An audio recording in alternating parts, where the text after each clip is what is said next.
apa sih yang sebenarnya menyebabkan terjadinya keracunan di masyarakat dan kenapa ini masih sering kali terjadi, Bu?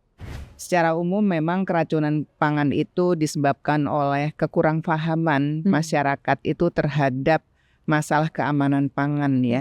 Jadi mereka sendiri itu ketika mengkonsumsi makanan itu kurang begitu memperhatikan masalah hygiene-nya gitu ya. Kemudian juga kurang memperhatikan bagaimana sebenarnya ketika membeli makanan itu ya, sehingga kita kan mempunyai kamus nih ya. Cek kemasan, label, kemudian izin edar dan juga kedaluarsa. Jadi hal-hal seperti ini yang memang masih menjadi kekurang pahaman masyarakat. Nah, untuk kasus yang Latio kemarin ternyata sudah diidentifikasi ya, bahwa bakteri penyebabnya adalah bakteri Bacillus cereus gitu. Nah, di mana bakteri Bacillus cereus ini juga sebenarnya salah satu bakteri yang common, yang umum juga menjadi penyebab dari keracunan makanan di dunia nih gitu. Makanan pedas ini juga ternyata bisa meracuni tubuh yang mengkonsumsinya atau bagaimana? Masyarakat juga bisa tanya ya, ini keracunan makanan pedas itu bisa bikin keracunan atau enggak sih sebetulnya gitu. Sebenarnya ini dua hal yang berbeda ya Ayah ya. Yang satu keracunan makanan disebabkan karena kontaminasi. Jadi yang harusnya tidak ada di situ, mikroorganisme yang patogen nggak ada di situ, itu jadi masuk. Tapi kalau misalkan makanan pedas sehingga dia menimbulkan gejala, contohnya mual muntah sampai diare, di mana di situ tidak ada kontaminasi kita bicaranya, itu mungkin bilangnya efek samping dari kita konsumsi makanan pedas ya. Sebetulnya yang lebih membantu biasanya kita suka minum air putih, ya kan, air putih banyak-banyak. Nah sebenarnya itu bisa dibilang kurang tepat karena air putih sendiri bisa dapat menyebarkan si zat capsaicin di dalam mulut gitu, jadi malah tambah pedas. Jadi kalau misalkan mau minum susu gitu, karena di dalam netralisir ya. Netralisir dalam susu itu ada kandungan yang namanya kasein. Kasein ini dia akan memecah si zat capsaicin tersebut gitu. Atau yogurt. Ini udah nggak usah rebutan ya sahabat Pompi ya, mana tim yang air panas atau air dingin ketika kepedasan, karena baiknya adalah menggunakan susu atau juga mungkin lemak lainnya seperti yogurt atau bahkan mengunyah nasi. Padahal sebenarnya kalau kita benar-benar memperhatikan tahapan-tahapan pengolahan makanan itu kita banyak sekali belajar tentang titik kritis di dalam pengolahan makanan ya. Wow, apa sih titik kritis gitu ya. Jadi yang pertama itu adalah memilih bahan baku. Tadi yang kata Bu Dia bilang ya, masak itu mudah-mudah gampang, gampang-gampang susah.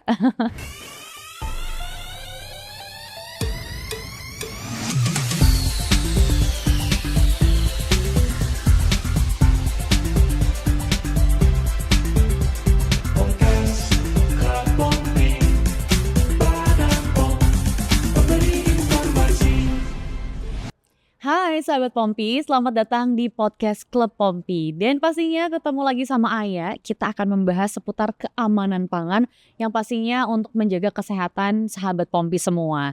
Dan hari ini kita akan membahas mengenai hal yang melekat dengan kita ya, tentunya perihal makanan. Apalagi buat kamu nih yang suka ngemil-ngemil ya, mungkin pengen tahu seberapa aman sih sebenarnya yang kita makan gitu ya. Nah ini kita bakal bahas lebih lanjut lagi. Apalagi buat sahabat Pompi yang juga mungkin senang dengan makanan pedas. Nah ini juga jadi hal menarik yang akan kita bahas hari ini mengenai makanan pedas, bahkan bisa menyebabkan keracunan makanan. Waduh bahaya banget kan. Tapi tenang aja, Ayah hari ini nggak sendirian karena hari ini Ayah ditemani dengan dua orang yang cantik-cantik jelita ini ya.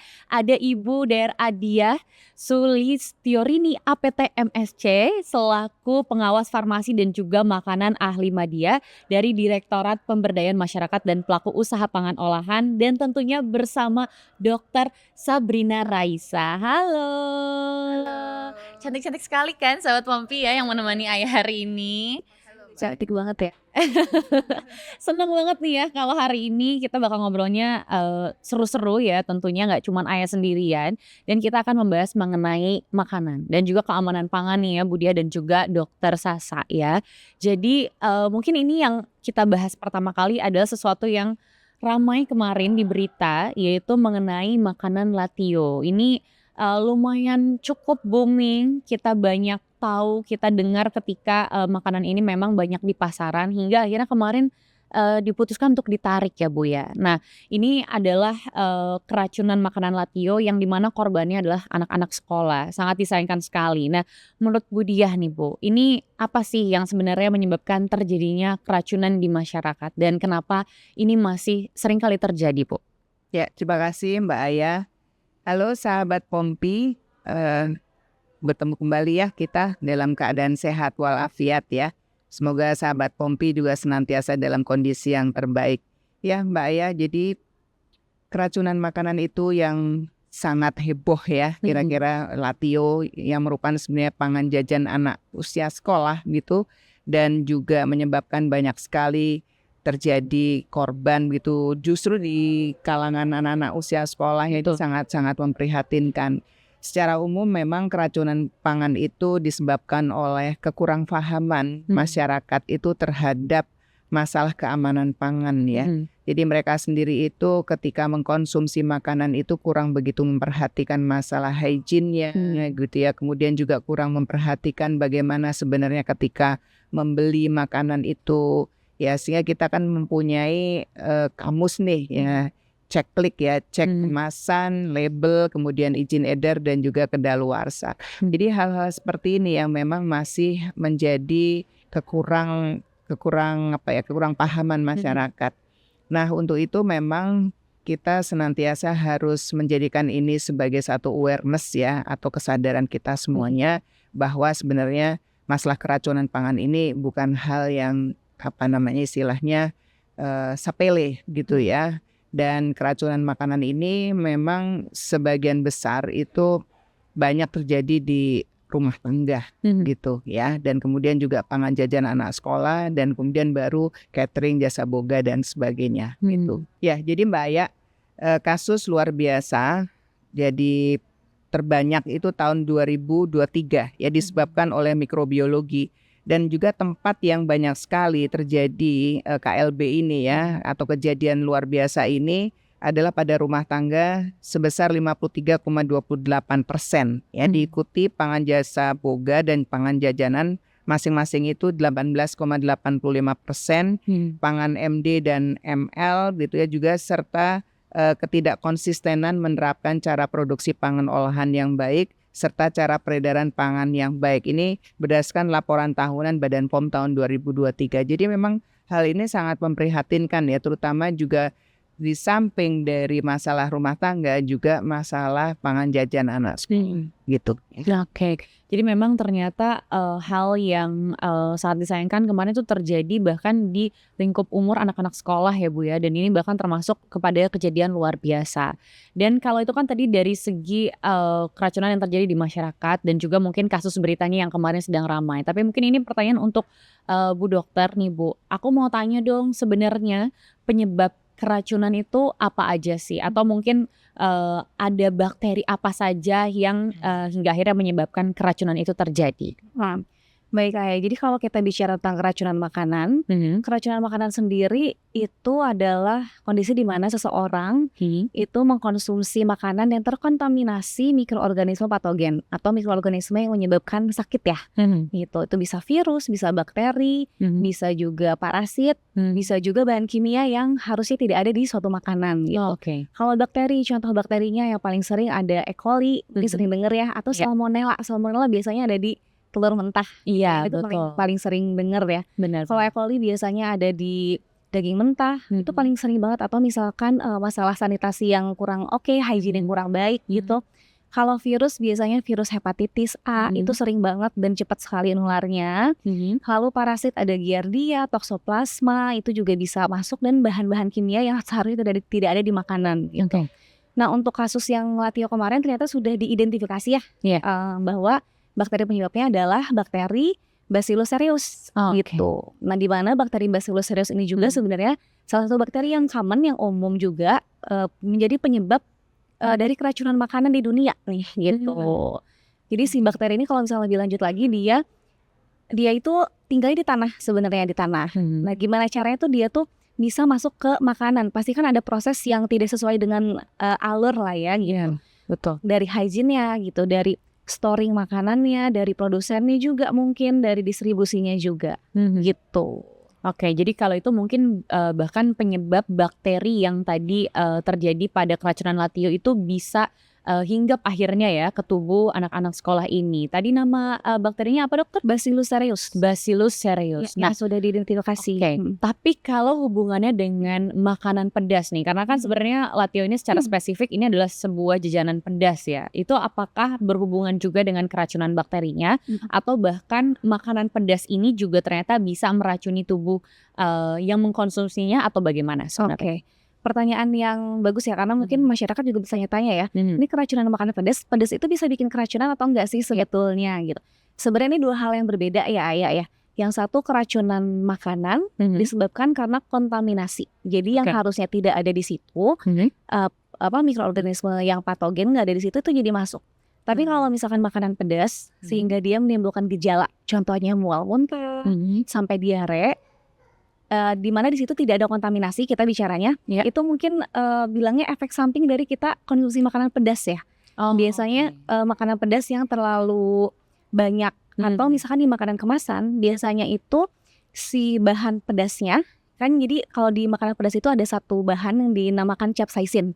Capsaicin itu dia identik, maksudnya dia ada di cabai kan biasanya. Nah, cabai itu salah satu makanan yang natural gitu. Nah, kalau misalkan capsaicin yang terkandung di dalam cabai itu dia relatif aman sebenarnya, karena ketika dia masuk ke dalam tubuh dia memberikan sensasi panasnya atau terbakarnya itu secara gradual. Tapi kalau misalkan bertahap, betul. Tapi kalau misalkan makanan pedas yang ada di makanan kemasan, misalkan makanan kemasan olahan, itu tidak menutup kemungkinan ada bahan tambahan, pengawetnya lah, pewarnanya, pemanisnya, atau bahkan tambahan bahan capsaicin sintesis gitu. Sintetis ini jadi dia ditambahkan, tapi pas masuk ke dalam tubuh dia langsung bikin signifikan gitu si rasa pedasnya ya. Rasa pedasnya. Sementara seseorang itu mengkonsumsi pedas itu baiknya itu secara gradual. Jadi nggak boleh tuh yang tadinya sama sekali nggak makan pedas langsung dikasih makan pedas yang pedas banget. Nah itu beresiko tinggi untuk mengiritasi saluran cerna. Tapi dibilangnya ini apa tuh keracunan makanan pedas? Sebenarnya kurang tepat ya kalau dibilang keracunan, karena kalau keracunan itu adanya kontaminasi mikroorganisme patogen. Oke, baik. Berarti mungkin untuk kasus yang latio ini sudah keracunan bahan makanannya, ditambah lagi dengan rasa pedas yang ekstrim ya. Akhirnya jadi dua hal yang tidak baik ini terjadi pada anak-anak yang akhirnya mengkonsumsi latio ini ya. Nah, tadi kan sesuai sama yang diobrolin sama dokter nih ya, mengenai makanan pedas itu ternyata memang harus kita rasakan tuh bertahap sebenarnya. Jadi memang beberapa kasus terjadi karena makanan pedas ini terlalu ekstrim gitu kan, akhirnya berbahaya bagi tubuh. Tapi sebenarnya pedas itu apa sih gitu ya, selain ini adalah sebuah rasa yang mungkin sensasi yang dirasakan setiap orang ketika memakan makanan pedas gitu ya. Sebenarnya pedas ini apa dan bagaimana sih mekanisme kita bisa merasakan pedas gitu, hingga akhirnya pedas ini bisa dirasakan oleh tubuh kita atau pengecap indera kita nih. Oke. Jadi sebetulnya pedas itu masuknya sensasi, betul tadi kalau Ayah bilang. Kalau rasa kan kayak manis, pahit, asam. Nah kalau pedas itu dia lebih ke sensasi panas, terbakar dan juga nyeri gitu di mulut ya, di lidah. Kenapa sih kita bisa merasakan pedas? Karena ada satu zat yang namanya capsaicin tadi yang udah kita bahas sebelumnya, itu ada di cabai ya. Nah, itu masuk ke dalam mulut kita, di mana di mulut kita itu punya reseptor pedas lah ibaratnya gitu. Namanya reseptor vanilloid. Nah, ketika capsaicin bertemu dengan reseptor ini, otak itu akan mengartikan itu sebagai suatu peningkatan suhu. Walaupun tidak ada peningkatan suhu di situ, tapi seolah-olah tubuh kita tuh menerima peningkatan suhu. Jadi yang kerasa tuh adalah panas, rasa terbakar, dan juga nyeri gitu di mulut. Makanya kalau kita ngerasain pedas pasti ada sensasi burning kan ya di mulut gitu. Nah selain di mulut, ternyata reseptor ini juga ada di sepanjang mukosa saluran cerna gitu. Bukan cuma di mulut aja, ada di esofagus tempat kita menelan makanan, di lambung, juga di usus. Makanya kenapa pada beberapa orang yang tidak terbiasa makan pedas misalnya ya, makan pedas sedikit, aduh lambungnya kok perih gitu. Karena si reseptor pedas ini, reseptor yang berkaitan dengan capsaicin ini, dia ada bukan cuma di mulut aja, tapi di saluran cerna gitu. Bahkan sampai kadang-kadang suka ada yang sampai mual muntah ya. Gejalanya tadi memang mirip sama keracunan makanan ya. Jadi balik lagi kalau kayak yang tadi, udah keracunan makanan ditambah sama pedas, itu benar sih gitu. Jadi gejalanya mirip-mirip mual muntah, bisa sampai diare. Nah hati-hati juga untuk orang-orang yang mempunyai masalah kesehatan sebelumnya. Contohnya yang punya tukak lambung, terus GERD atau reflux atau gastritis. Nah, ini biasanya lebih sensitif terhadap pedas gitu. Karena pedas sendiri, si kandungan capsaicin ini dia juga bisa meningkatkan sekresi asam lambung gitu. Jadi lebih parah lagi gitu. Jadi kita kalau misalnya makan pedas harus tahu dulu nih kondisi kita. Kita know your limit. Kita tahu kita bisa makan pedasnya segimana, nggak boleh dipaksain. Baik, berarti memang karena reseptornya ini ada juga di saluran pencernaan, makanya kita mungkin ketika tidak terbiasa dengan makanan pedas akhirnya merasa sakit perut gitu ya, bisa mual, muntah. Nah, tapi bagaimana nih Dok, kalau ini sudah terjadi gitu ya, sudah tidak bisa dicegah, makanan pedasnya juga sudah masuk. Nah, bagaimana nih cara untuk menghilangkan lah rasa pedasnya atau efek samping dari konsumsi makanan pedas nih? Oke. Yang membantu ketika makan pedas terus kita kepedesan gitu ya, gimana caranya biar hilang? Sebetulnya yang lebih membantu biasanya kita suka minum air putih, ya kan, air putih banyak-banyak. Nah, sebenarnya itu bisa dibilang kurang tepat karena air putih sendiri bisa dapat menyebarkan si zat capsaicin di dalam mulut gitu, jadi malah tambah pedas. Jadi kalau misalkan mau minumnya minum susu gitu, karena di dalam netralisir ya. Netralisir dalam susu itu ada kandungan yang namanya kasein. Kasein ini dia akan memecah si zat capsaicin tersebut gitu. Atau yogurt dengan kandungan lemaknya ya, atau misalkan kayak peanut butter itu juga boleh. Itu akan memecah juga si capsaicinnya, jadi akan berkurang gitu. Udah gitu pedasnya jangan dimakan lagi atau dibantu sama makanan kayak nasi. Gitu. Mengunyah nasi gitu ya, itu atau betul makanan-makanan yang berkarbo gitu ya, makanan yang padat. Itu bisa mengurangi efek rasa panas dari capsaicin. Justru itu malah lebih efektif ya, karena biasanya kalau lagi makan makanan pedas itu ada tim yang minum air dingin dan tim minum air panas. Jadi ada yang bilang katanya kalau minum air dingin itu lebih cepat, tapi ada yang bilang juga salah, minum air panas tuh lebih cepat gitu. Walaupun sebenarnya ketika kita minum air putih atau air mineral malah akan menyebar rasa pedasnya ya Dok ya. Iya, betul. Jadi baiknya mungkin mengunyah makanan yang mengandung karbohidrat atau lemak tadi ya, seperti susu, yogurt gitu ya, peanut butter. Oke, jadi ini udah nggak usah rebutan ya sahabat Pompi ya, mana tim yang air panas atau air dingin ketika kepedasan, karena baiknya adalah menggunakan susu atau juga mungkin lemak lainnya seperti yogurt atau bahkan mengunyah nasi ya. Jadi kalau udah kepedasan makan sambal, habisin aja nasinya ya kalau kayak gitu.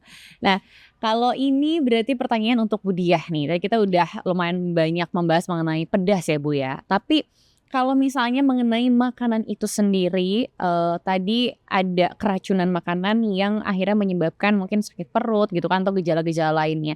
Tapi gimana sih Bu cara mengolah makanan yang benar agar keracunan ini bisa kita hindari nih Bu? Ya, Mbak Aya dan sahabat Pompi sekalian ya.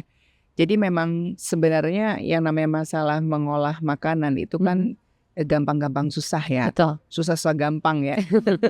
Jadi biasanya memang itu hal yang kadang-kadang disepelekan ya. Padahal sebenarnya kalau kita benar-benar memperhatikan tahapan-tahapan pengolahan makanan itu kita banyak sekali belajar tentang titik kritis di dalam pengolahan makanan ya. Wow, apa sih titik kritis gitu ya. Jadi yang pertama itu adalah memilih bahan baku ya. Jadi memilih bahan baku itu bahan baku yang ada cabainya, kemudian juga rempah-rempah yang ada itu mestinya juga berkualitas tinggi. Memilih cabainya pun juga jangan cabai yang sudah semi busuk begitu ya. Kadang-kadang juga busuk. Ini mohon maaf ya, kadang-kadang masih ada produsen-produsen yang tidak bertanggung jawab gitu ya ketika mereka membuat sambal atau mungkin juga makanan-makanan yang pedas itu bahan bakunya itu bukan bahan baku yang berkualitas tinggi. Jadi menggunakan cabai yang memang sudah busuk gitu ya. Dan itu semuanya dicampur jadi satu. Nah kemudian ini tentunya juga dari bahan baku itu sendiri juga bisa kelihatan kan. Apakah dia juga bisa membawa bakteri-bakteri atau kuman-kuman yang lain gitu. Nah kemudian juga harus dicuci dengan bersih ya. Dengan dicuci bersih itu tentunya kuman-kumannya itu juga akan diminimalkan gitu ya. Nah setelah dicuci bersih lalu juga ketika mengolah makanan itu misalnya memotong lalu juga menggunakan talenan, ini hal yang sifatnya sangat-sangat simple gitu ya dan sangat-sangat detail gitu. Itu juga kita harus memperhatikan misalnya pisaunya yang dipergunakan juga adalah pisau yang memang bersih ya, bukan pisau yang sudah terkontaminasi dengan seperti daging mentah gitu ya, juga mungkin mengandung kuman gitu ya. Sehingga nanti di situ pisaunya juga pisau yang memang benar-benar terpisah gitu, dan juga fokus gitu pada pengolahan sambal atau makanan pedas itu ya. Nah kemudian talenannya juga ya, talenannya itu juga diharapkan juga talenan yang memang tidak terkontaminasi oleh yang lainnya gitu, seperti terkontaminasi dengan protein yang mentah itu ya, dari daging dan sebagainya itu. Kemudian juga talenannya jangan menggunakan talenan yang di dalamnya itu ada kontaminan fisik yang mudah sekali, misalnya kayu gitu ya, nanti begitu dicacah begitu terus kemudian kayunya itu keluar ya, serbuk-serbuknya begitu, serpihannya lalu masuk nanti ke dalam sambelnya gitu misalnya ya. Nah setelah diolah kemudian ketika dimasak itu juga harus pada suhu yang sesuai ya, kepanasan dari suhunya itu sesuai, sehingga memang suhu yang panas itu juga bisa membantu mematikan kuman atau bakteri yang ada gitu ya. Nah setelah kemudian diolah ya dalam suhu yang sesuai gitu, maka kemudian disajikan dengan kondisi yang proporsional gitu ya. Nah kita sendiri mengetahui ya bahwa yang namanya makanan itu sejak dimasak itu 4 jam kemudian itu sudah harus segera dikonsumsi. Apabila tidak segera dikonsumsi maka bisa dimasukkan ke dalam refrigerator atau dalam lemari pendingin ya, sehingga nanti di sana itu tidak berkembang gitu kuman-kuman atau juga termasuk bakteri yang mudah sekali berkembang pada suhu-suhu danger zone gitu ya, suhu yang nyaman bagi mereka, yaitu suhu antara 4 sampai 60 derajat Celcius gitu. Nah dengan hal seperti itu maka dimasukkan dalam lemari pendingin, dan ketika memang kita biasanya kan pagi-pagi masak gitu ya, terus kita apalagi kalau ibu-ibu pekerja gitu ya, kemudian atau anak-anak sekolah, lalu kita lupa ya tidak memasukkan ke dalam lemari pendingin, itu sudah berproses itu. Yang namanya kuman itu kalau berkembang nggak cuma 1 menjadi 2, 2 menjadi 4, 4 menjadi 5, tapi 1 menjadi 100, 100 menjadi 1000 dan berjuta-juta begitu ya. Nah kemudian nanti ketika menyajikan itu juga dalam posisi yang tertutup, tidak diumbar gitu ya, tidak vulgar. Diumbar gitu sehingga nanti menyebabkan lalat juga bisa menghampiri gitu ya. Kemudian juga kontaminasi dari luar, dari udara itu juga nanti bisa, debu-debu itu bisa masuk ya. Nah seperti itu. Dan kemudian yang terakhir bahwa ketika kita akan mengkonsumsi itu, tangan kita juga harus bersih ya, kemudian perangkat makanan kita, sendok, garpu, piring juga semuanya bersih. Jadi intinya food safety itu atau keamanan pangan itu from farm to table. Jadi benar-benar dipastikan sampai di meja makan, seconds atau beberapa detik sebelum dikonsumsi itu semuanya memang clear begitu ya, dan clean ya, terbebas dari kontaminasi yang ada gitu. Nah jadi memang tadi yang kata Bu Dia bilang ya, masak itu mudah-mudah gampang, gampang-gampang susah. Iya betul. Ya karena memang ternyata ini tuh walaupun mulainya dari keluarga, dari kita sendiri, dari dapur kita sendiri, tapi tidak semudah itu ya Bu ya, karena bagaimana alat masaknya pun harus terpisah gitu ya, sayuran dengan bahan makanan mentah lainnya, terus juga harus dicuci dengan baik gitu kan, hingga akhirnya bisa disajikan ke meja makan dan dinikmati oleh semua keluarga tentunya ya Bu ya. Nah, Iya betul sekali. sekaligus nih Bu, untuk memperingati Hari Pahlawan tentunya ya, kalau bulan November itu kan identik dengan Hari Pahlawan Sahabat Pompi. Nah ini juga berarti identik dengan food heroes ya, atau pahlawan pangan ya Bu ya, keamanan pangan. Nah ini yang sering juga kita bahas sebenarnya. Biasanya yang yang dianggap sebagai peran food heroes ini bagaimana sih Bu sebenarnya? Ya, food heroes atau pahlawan pangan gitu ya, atau mungkin juga kita bisa lebih spesifik pahlawan keamanan pangan gitu, adalah sekelompok orang atau mereka-mereka itu yang mempunyai kemampuan atau mereka itu bertugas atau melakukan aktivitas yang memang untuk bisa menyelamatkan makanan itu dari bahaya-bahaya yang bisa mengontaminasi makanan ya. Kontaminan itu sendiri kan ada jenisnya, ada fisik ya, kemudian ada mikrobiologi dan kemudian juga kimia. Nah, jadi mereka ini sebagaimana tadi saya sampaikan bahwa food safety itu from farm to table ya, menurut WHO seperti itu. Sehingga FAO juga, sehingga kemudian dari from farm, dari pertaniannya itu kita bisa melihat para petani itu adalah juga food heroes ya. mereka itu yang kemudian memperjuangkan bahwa tanaman-tanamannya itu ya apa istilahnya itu di treatment gitu ya dengan menggunakan agriculture ya, very good agriculture with practice ya. Itu akhirnya nanti juga bisa meminimalkan penggunaan pestisida ya, kemudian juga menggunakan pupuk alami dan tanahnya juga tanah yang subur gitu ya, sehingga semuanya itu menghasilkan produk tanaman yang memang benar-benar sehat gitu ya. Nah dari sana mengalir nih tahapannya ya, sesudah dari good agriculture-nya, pertanian yang baik itu, maka kemudian mengalir ke produsen ya. Jadi dari bahan baku yang bagus, yang kualitasnya tinggi itu kemudian diolah menjadi makanan dengan good manufacturing practice atau cara produksi pangan olahan yang baik gitu ya. Jadi bagaimana mengolah makanan itu ya, dari bahan bakunya dipilih, kemudian hygiene sanitasinya juga bagus ya, kebersihannya bagus, perangkat-perangkatnya bagus, lalu bangunan-bangunannya juga terpelihara kebersihannya. Jadi memang banyak hal ya yang harus diperhatikan gitu ketika mengolah makanan ya. Nanti setelah menjadi makanan atau produk pangan kemudian dijual ya.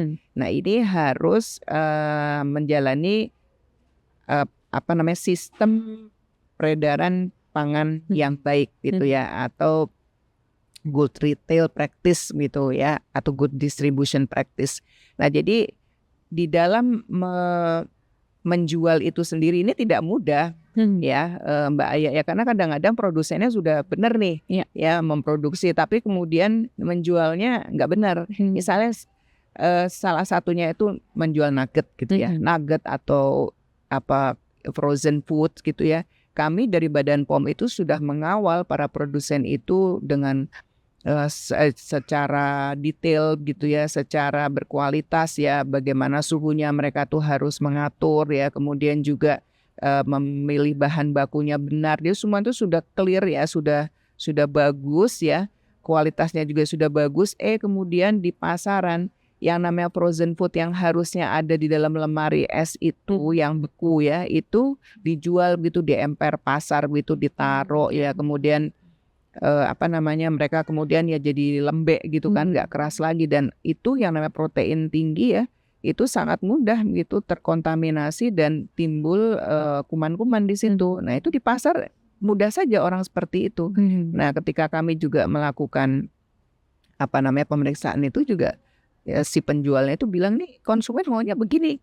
Nah, plus ya yang terakhir itu adalah di pihak konsumen ya. Jadi kalau tadi penjualnya itu benar-benar menerapkan penjualan atau peredaran pangan yang baik gitu ya, maka dia juga food heroes. Dan yang terakhir adalah konsumen. Konsumen ini memang yang memilih ya, konsumen yang cerdas itu juga bisa menjadi food heroes kalau dia memang memilih makanan itu benar-benar selektif ya, memilih makanan yang baik gitu ya. Kalau frozen food juga membeli dari dalam posisi yang beku, makanan yang beku harus dibeli dalam posisi beku. Makanan yang panas juga dalam posisi yang panas ya. Kemudian makanan yang biasa juga seperti itu. Sehingga nanti dia memilih makanan itu sudah sangat mencermati, maka dia membawa makanan itu ke rumah ya, atau yang bahan baku yang dibeli juga di pasar juga dibawa ke rumah itu ya.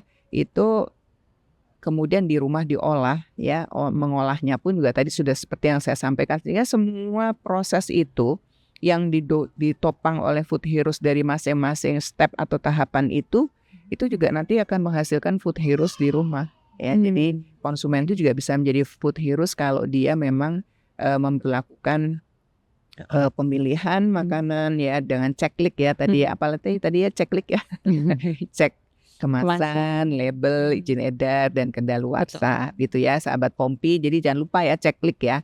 Nah dengan begitu nanti kita semua akan bisa menjadi food heroes. Dan jangan lupa ya, petugas Badan POM itu juga adalah salah satu dari kelompok food heroes. Yang melakukan pengawasan ya, dari hulu sampai hilir gitu, tidak lelah-lelahnya gitu. Dan ketika juga ada event atau kejadian keracunan itu, memang kami semua bergerak di seluruh tanah air.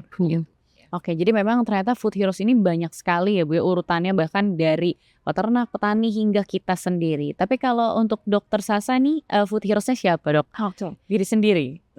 Seperti yang tadi sudah dijelaskan oleh Ibu Dia, Food Heroes itu dia tuh dari awal ya, Iya. dari mulai petani peternak, Mhm. produsen, distributor, sampai kita sendiri bisa jadi Food Heroes. Betul. Jadi bagi saya Food Heroes kita semua memang Kita semua. berperan Betul, untuk betul. menjadi Food Heroes begitu ya Bu Dia ya. Ya. Nggak bisa salah satu saja gitu. Misalkan hanya kita aja jadi Food Heroes tapi di awalnya nih udah kacau nih nggak Iya. bisa. Atau misalkan dari awal udah bagus nih sampai distribusinya kitanya asal-asalan juga susah ya Bu Dia ya. Iya betul. Apalagi mungkin buat yang masak di rumah ini juga lumayan tricky ya Bu ya. Ternyata memang kadang sudah memilah-milih, ternyata ya itu tadi memang dari produsen atau bahkan dari hulunya sekalipun ini ternyata sudah terkontaminasi, itu agak repot sebenarnya Bu ya. Jadi memang Food Heroes ini kewajiban kita bersama sahabat Pompi yang di rumah juga Food Heroes ya untuk menyaksikan ini dan akhirnya menerapkan ini di rumah untuk keluarga pastinya. Jadi untuk menjaga kesehatan kita semua ya Bu ya pastinya. Nah ini pertanyaan lagi Bu untuk Bu Diah mengenai BPOM nih sebagai Food Heroes itu sendiri. Nah, bagaimana sih kebijakannya untuk menjamin keamanan makanan yang mungkin diterima oleh konsumen atau bagaimana memberikan peraturan-peraturan bagi produsen gitu kan demi menjaga keamanan pangan. Baik, sebelum saya menjawab hal yang sifatnya makro ya, kita belajar dari kasus keracunan pangan yang Latio ini ya. Ada kejadian luar biasa yang benar-benar menohok kita semua ya dan sangat-sangat memprihatinkan ya Dok ya. Ya. Apa yang dilakukan oleh Badan POM ya ketika menghadapi kasus itu. Jadi kami sudah mengeluarkan penjelasan publik ya pada tanggal 1 November itu tentang kejadian luar biasa keracunan pangan yang diduga disebabkan oleh pangan olahan Latio. Jadi pada waktu itu Kepala Badan POM Bapak Taruna Ikrar sudah melakukan konferensi pers dan benar-benar juga menyampaikan ke seluruh penjuru tanah air ya kepada masyarakat gitu ya tentang masalah keracunan ini. Nah ini adalah satu bentuk tugas kami, tanggung jawab kami untuk melindungi masyarakat ya dari bahaya-bahaya yang memang mudah sekali timbul ya terutama di dalam makanan, baik obat maupun makanan. Tapi sebenarnya tidak hanya obat. Kalau nama kami itu Badan Pengawas Obat dan Makanan, tapi sebenarnya tidak hanya obat dan makanan ya, tapi ada kosmetik, ada kemudian obat tradisional, suplemen kesehatan, narkotika psikotropik dan sebagainya gitu ya. Nah di sini kami sampaikan saja ya penjelasan publik nih mumpung nih ya ketemu sahabat Pompi. Jadi apa sih sebenarnya penjelasan publik yang memang kami sampaikan pada waktu itu ya. Ya, jadi sehubungan dengan masalah keracunan ini, Badan POM bersama pemangku kepentingan itu juga telah melakukan serangkaian kegiatan ya, yaitu investigasi, kemudian juga terhadap gejala-gejala dan masa inkubasi dari para korban tersebut. Ya, kemudian juga kami melakukan pengambilan sampel dan juga melakukan pengujian laboratorium. Jadi sampel yang sudah menyebabkan keracunan itu kami kemudian ambil ya dan kemudian kami melakukan pengujian laboratorium dan hasil pengujian laboratorium itu tadi sudah sampaikan oleh Dokter Sasa ya bahwa disebabkan oleh bakteri golongan Bacillus cereus ya dan ini juga kemudian bakteri yang memang cukup berbahaya ya karena menimbulkan menghasilkan toksin dan juga menimbulkan mual dan bahkan juga gangguan pusing ya dan muntah seperti itu. Nah kemudian apa tindak lanjut Badan POM ya di dalam kasus seperti ini? Jadi kami kemudian juga melakukan pemeriksaan sarana ya peredaran yang ada karena produk Latio ini adalah produk yang sebenarnya diimpor dari Tiongkok ya jadi dari negara lain sehingga kemudian kami tidak bisa menginvestigasi ke sarana produksinya ya. Betul. Mahal banget gitu Tiongkok. Dan akhirnya kita bisanya hanya ke sarana peredaran ya melakukan pemeriksaan ke sana dan kemudian dari hasil pemeriksaannya itu pun juga mereka itu kurang menerapkan cara peredaran pangan olahan yang baik atau POB gitu ya. Dan kemudian juga hasil pemeriksaan sarananya itu sendiri yang dipakai untuk mengedarkan itu tidak memenuhi ketentuan. Nah kemudian juga mengeluarkan perintah kepada para importir ya untuk melakukan penarikan segera dari peredaran dan pemusnahan terhadap produk ya yang menyebabkan kejadian luar biasa tersebut dan melaporkan pelaksanaannya itu ke Badan POM. Nah, lalu juga bagaimana sekarang itu untuk tindakan kehati-hatiannya gitu ya, supaya masyarakat itu terlindungi kesehatannya, tentunya juga melakukan pengamanan setempat ya. Seluruh produk pangan Latio itu dari peredaran, jadi langsung kemudian dilakukan penarikan. Ya luar biasa ya, ini seluruh Indonesia loh. Jadi kalaupun toh kejadiannya itu misalnya di Tangerang gitu ya, tidak hanya Tangerang saja yang dikelola, tapi seluruh Indonesia, karena potensi besar juga Latio ini juga tersebar di seluruh Indonesia. Jadi kami melakukan satu mitigasi risiko ya, penanggulangan itu. Satu, kena seluruh Indonesia harus segera diobservasi dan diinvestigasi ya. Kemudian juga penangguhan sementara registrasi dan importasi produk pangan Latio itu sampai proses pemeriksaan dan juga pengujian itu selesai. Jadi di-keep gitu ya, ditangguhkan registrasinya dan importasinya. Dan kemudian juga Badan POM menginstruksikan juga kepada seluruh pelaku usaha ya untuk memproduksi pangan itu secara benar ya, mengikuti cara produksi pangan olahan yang baik gitu ya. Dan kemudian seperti tadi kembali lagi ya, kalau skala rumah tangga saja kita harus on detail ya, harus benar-benar jeli dan intensif, maka dalam skala pabrik atau skala industri itu memang harus benar-benar lebih ketat lagi gitu ya. Dan kemudian juga Badan POM akan selalu melakukan monitoring ya, pengawasan pra dan post market. Jadi sebelum dipasarkan akan juga coba dimonitor terus-menerus. Kemudian juga setelah dipasarkan, kita tidak percaya begitu saja ya kepada para produsen atau pelaku usaha yang mengklaim gitu, ini seperti ini loh hasilnya. Jadi setelah kami cek, kemudian juga kami teliti ya, itu oke, sudah memenuhi syarat, tapi kami tetap melakukan pengawasan setelah produk itu dipasarkan ya. Jadi tetap melakukan sampling ya terhadap sarana produksinya dan kemudian juga sarana peredaran, dan kemudian juga bagaimana kepada masyarakat ya. Nah, masyarakat itu sendiri dihimbau ya jelas untuk menjadi konsumen yang cerdas gitu ya, untuk selalu menerapkan tadi itu cek klik ya, cek kemasan, label, izin edar, dan kedaluarsa. Pokoknya dengung-dengungkan terus lah cek gitu ya, supaya langsung ingat ya Bu ya. Dia kemudian diinternalisasi, dan kita begini nih, punya kode nih, cek klik tuh seperti ini ya. Jadi itu untuk bisa menggairahkan minat juga masyarakat dan juga awareness masyarakat untuk selalu memberikan perhatian. Jadi sebenarnya dari kasus seperti ini sudah bisa dipelajari ya Mbak, tanggung jawab dari Badan POM itu luar biasa besar ya. Jadi pertama dari hulu ke hilirnya ya, dari produsennya. Kalau kami memang bermula dari produsen pangan olahannya, jadi bagaimana mengawal, mendamping produsennya melakukan istilahnya pengolahan pangan dengan baik, kemudian nanti cek juga di peredarannya seperti apa, dan kemudian nanti konsumen juga diedukasi gitu ya yang baik gitu, bagaimana mereka mengedukasi. Dan kami juga membentuk kader Mbak. Oh, ada kadernya ya, betul. Ada agent of change. Jadi para kader-kader ini juga mereka-mereka yang secara volunteer itu mempunyai keinginan untuk melakukan edukasi keamanan pangan, karena mereka juga mempunyai satu perhatian yang besar gitu ya kepada dan keprihatinan. Biasanya ini ibu-ibu yang banyak seperti itu ya, prihatin ya, anak ini kok pangan jajannya itu kok bermasalah begitu ya, bisa menyebabkan kanker, aku mau bantu lah gitu. Akhirnya mereka juga berbondong-bondong gitu ya, menjadi kader keamanan pangan yang dibina oleh Badan POM, dan kemudian mereka melakukan edukasi kepada masyarakat gitu.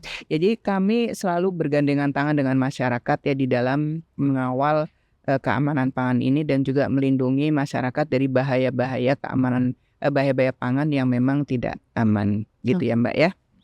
Baik, kan memang sebenarnya Bu, untuk pengamanan pangan ini sudah dilakukanlah sedemikian rupa gitu kan. Bahkan BPOM juga sudah sudah menemani dari produsen hingga masyarakat itu sendiri sebenarnya kan. Tapi keracunan makanan ini masih saja terjadi sebenarnya di Indonesia. Nah, ini mungkin pesannya buat sahabat Pompi, buat dokter, buat masyarakat semua gitu ya selaku konsumen. Gimana sih Bu caranya memilih makanan ini aman untuk kita konsumsi agar tidak terjadi lagi keracunan? Ya, jadi pertama kali memilih ya, berarti memilih makanan yang sudah beredar gitu ya. Jadi sebagaimana tadi yang saya sampaikan ya, ketika kita ke pasar gitu ya atau ke toko makanan, tentunya kita harus mempunyai tadi tuh prinsip cek, klik ya, cek kemasannya ya. Jadi ketika kita membeli makanan tuh cek dulu dong kemasannya itu benar nggak sih, bocor atau tidak atau bolong gitu ya. Kemudian apakah memang kalau di dalam kemasan kaleng gitu ya, di dalam kaleng itu sendiri itu gembung gitu ya, lalu ya sudah bentuknya sudah tidak bagus lagi gitu. Nah dari kemasannya itu kemudian kita bisa melihat. Lalu juga itu istilahnya first impression gitu ya. Jadi penglihatan pertama itu tidak menipu ya. Kalau memang udah kemasannya sudah lengket gitu ya, misalnya gula-gula itu juga sudah lengket, sudah nggak bagus, apalagi kotor ya, kita sudah harus suspek gitu, harus curiga. Kemudian label juga ya, label juga harus dilihat. Yang pasti kan yang namanya makanan itu ada nama produknya, kemudian juga produsennya juga jelas, di mana produsennya ya, kemudian juga ada komposisinya, ya ini isinya apa sih gitu. Saya alergi nggak sih dengan komposisi yang ada itu, misalnya saya alergi gluten ya jangan makan yang gluten gitu. Kemudian juga bisa melihat apa secara umum komposisinya itu juga ada informasi nilai gizi di situ ya. Jadi misalnya kita memang sedang diet mengurangi gitu ya, ya jadi jangan banyak karbonya, jangan banyak lemak ya. Nah nanti bisa dilihat. Lalu juga masalah izin edar. Nah yang pasti ya, izin edar ini tentunya kita harus melihat di situ. Apabila produk pangan olahan ya, apalagi semua makanan yang kadaluarsanya itu lebih dari 7 hari itu harus punya izin edar ya. Nah sekarang izin edar itu ada 2 macam ya, pangan industri rumah tangga dan kemudian juga BPOM MD atau BPOM ML ya.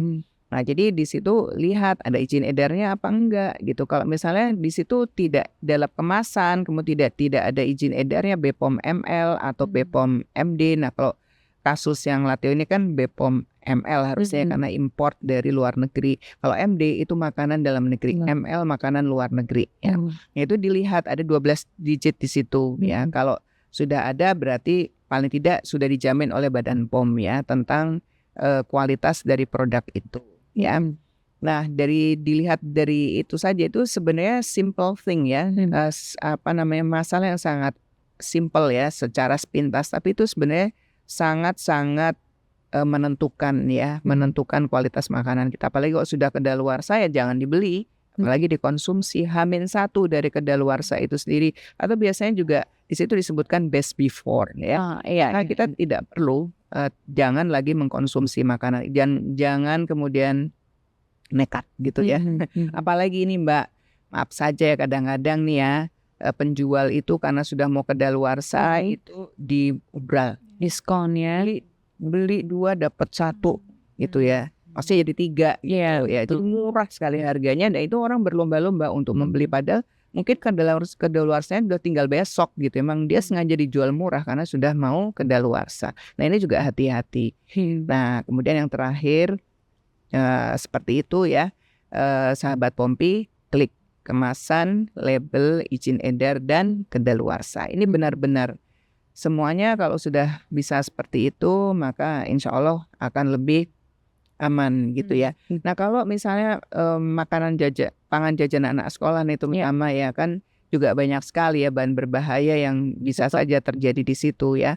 Apakah itu pewarna tekstil, maka kalau membeli ya, terutama adik-adik nih ya, sahabat Pompi, kalau membeli makanan hindari makanan yang menyolok. Warnanya ya, jadi merah, pink, menyala gitu ya kan, anak-anak senang sekali kuning menyala. Nah itu menjadi indikasi itu kadang-kadang juga bisa mengandung pewarna tekstil yang bisa menyebabkan kanker gitu ya. Lalu boraks, formalin ya, yang namanya makanan terutama ikan mentah gitu ya, yang kadang juga bisa saja diberi formalin, yaitu ciri-cirinya juga ya misalnya seperti lalat saja tidak mau gitu ya. Nah itu kan juga bisa dijadikan indikasi ya, nggak ada lalatnya, terus apalagi tercium bau agak tajam menyengat gitu ya, menyengat. bukan bau amis ikan ya. Nah itu juga bisa menjadi indikasi. Yang begitu-begitu itu memang luar biasa ya. Kita memang harus senantiasa meningkatkan kapasitas ya di dalam mengilmui tentang keamanan pangan itu. Ya, jadi jangan bosan-bosan untuk senantiasa mengecek ya literasi atau juga sumber informasi dari Badan POM yang terpercaya. Kata BPOM ya bukan kata siapa-siapa. Jadi seperti tagline-nya ya.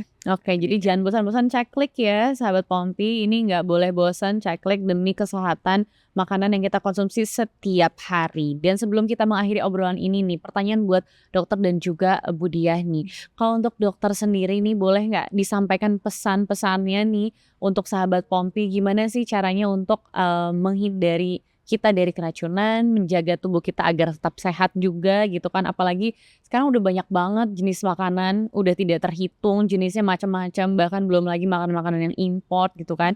Jadi kita semakin harus banyak yang kita jaga lah gitu. Nah gimana nih dok, ada tipsnya nggak? Oke, kalau dari saya sendiri untuk masyarakat, untuk konsumsi makanan sehat itu pasti yang nomor satu.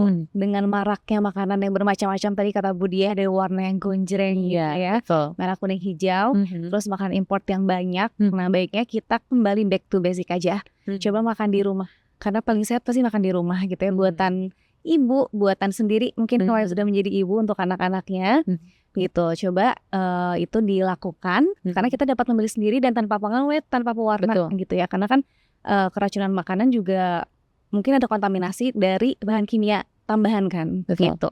Lalu dalam memilih bahannya tadi jangan lupa, setelah banyak disampaikan oleh Ibu Diah secara detail ya, bagaimana cara memilih bahan makanan yang bagus, yang fresh, dari mulai farm to table itu harus benar-benar higienis ya gitu. Itu benar-benar perlu diperhatikan gitu. Sebenarnya sesimpel itu aja tapi harus dilakukan. Iya gitu. Dilakukan setiap hari dan setiap hari. Jangan sampai bosan ya tentunya, karena memang mungkin banyak makanan-makanan yang mudah kita konsumsi, semua serba instan, tapi ternyata tidak bisa dipungkiri juga ya, tetap yang terbaik itu makanan yang kita olah sendiri. Betul. Atau mungkin kalau misalkan memang tidak memungkinkan untuk memasak sendiri di rumah karena mungkin sibuk ya, bekerja atau dan lain-lain hal, memilih makanannya tadi harus betul-betul hygiene-nya diperhatikan, kemasannya dilihat, jangan lupa cek klik kata Bu Diah ya. Wah udah langsung hafal nih Bu ya, dokter Sasa langsung cek klik tuh. Oke, kalau itu dari dokter, kalau ini dari Bu Diah apa Bu tipsnya? Baik, jadi memang untuk masalah keamanan pangan ini ya, food safety is everyone's business ya.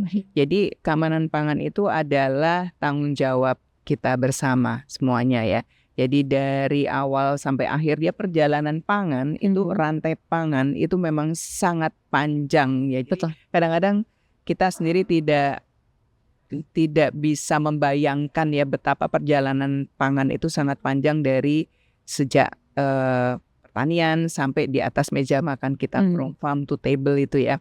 Nah jadi kami ya dari Badan POM mengajak sahabat Pompi semua ini ya, konsumen ya yang memang selama ini tidak akan pernah lepas dari makanan ya, untuk menjadi konsumen yang cerdas ya.